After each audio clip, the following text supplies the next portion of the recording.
Mr. Pekka Haavisto, welcome to Firstpost and congratulations on your success in joining the NATO. What does it mean for Finland?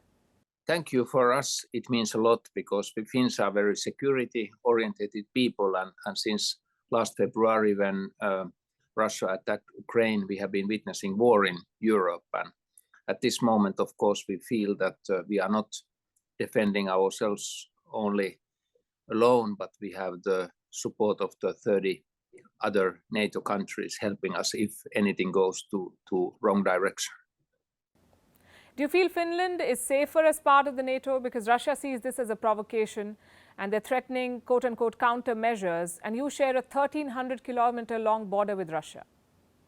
Well, definitely we feel safer for the reason that we have traditionally quite strong military. We have 300 reservists and we have fighters, F-35 and so forth. But when we look at the world nowadays, there are also hybrid threats, there are cyber threats, and there are unconventional threats like tactical nuclear weapons or chemical weapons. And of course, many of these threats are such that we cannot defend ourselves only alone. We need some expertise, we need some more force. And of course, the whole aim of the NATO is to increase the threshold that nobody wants to violate you when knowing that you have more power in case that you are attacked.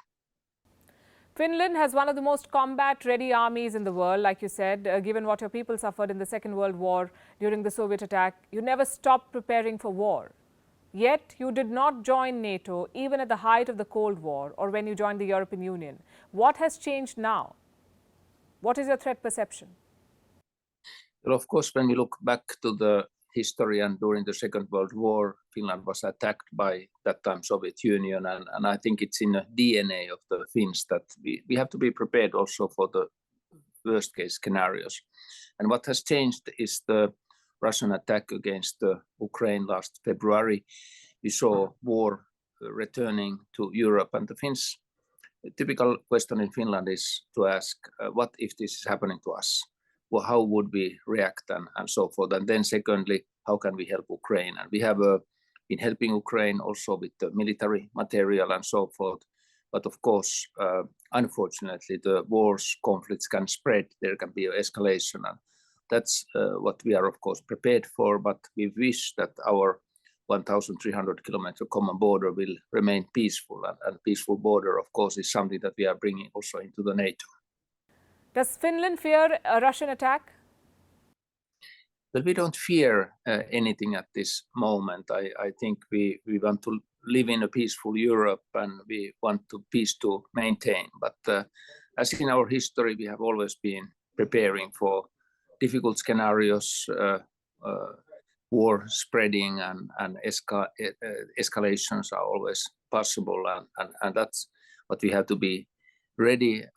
We want to live peaceful life also in Finland. Finland and Sweden applied for membership together. Turkey was the hurdle. You crossed it. Sweden could not cross it. How did you pull it off? And what concessions did Finland make? Was there a backroom deal? Well, there was not a background deal. We, of course, established last summer in Madrid, in a NATO summit, a working group or tripartite working group between Sweden, Finland and Turkey. We went through some of those concerns of Turkey, including terrorism. The PKK is a terrorist organization that is forbidden both in not only in Turkey but also in Finland and Sweden. We discussed about the Gülenists, we discussed about the Syrian YPG and other Kurdish groups, and we of course found out that we have different legislation in our countries compared with Turkey. But it's important that in Finland there were no provocations against Turkey during these negotiations and so forth. And we know that Sweden is changing something in their terrorist legislation happening first days of June. And this hopefully helps also now Sweden to join NATO. Of course, our accession is not complete until Sweden is also a member, because we have a very close military cooperation with Sweden traditionally. So now do you agree with Turkey's labeling of these groups as terrorists? Because President Erdogan's critics say that they're just political dissidents.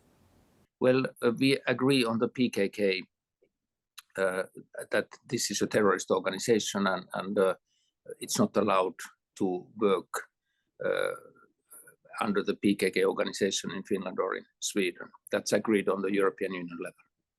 10 minutes after becoming a NATO member, Finland ratified Sweden's NATO membership application. What is it like to leave Sweden behind?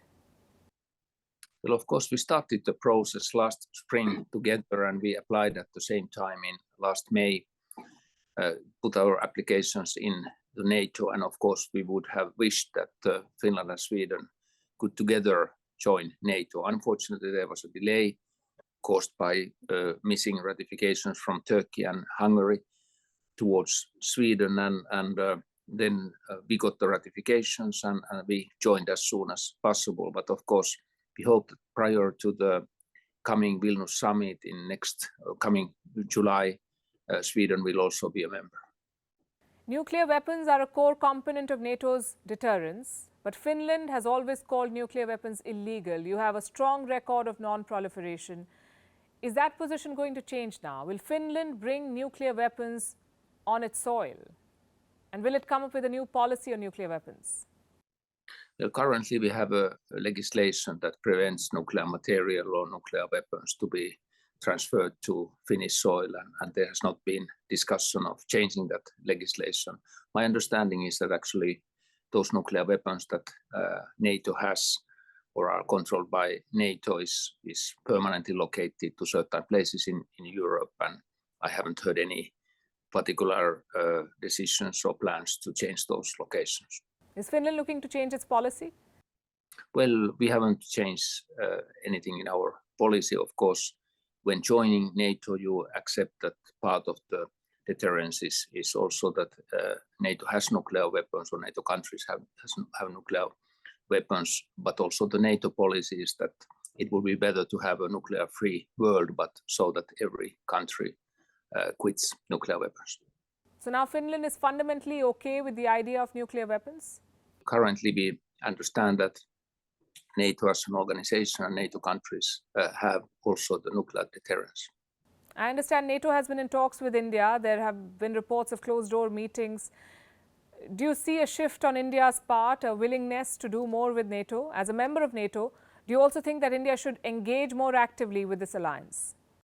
Well, one of the topics that we discussed in a NATO foreign ministers meeting was, of course, the Indo-Pacific issues, discussed about the China, discussed about the Taiwan issue, and in many speeches also the role of India actually as a close partner to European Union and to many NATO countries was mentioned. And of course, also Finland during the recent years have established quite close cooperation with India. Minister Jaishankar has been visiting Finland as well, and we have a good communication with India. What role do you see for the NATO in the Indo-Pacific?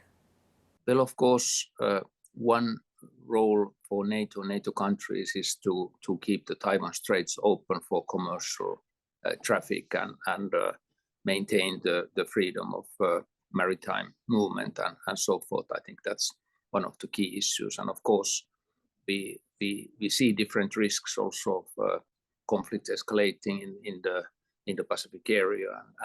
But of course, NATO's role is to defend NATO territories and territories of NATO countries. Do you think there's a fundamental contradiction in Europe's approach to China? Is there some sort of confusion on how to deal with China? Because on the one hand, there's talk of decoupling, of banning Chinese apps. On the other, we see European leaders making a beeline to China as we speak. The French president is there and the EU chief is in Beijing.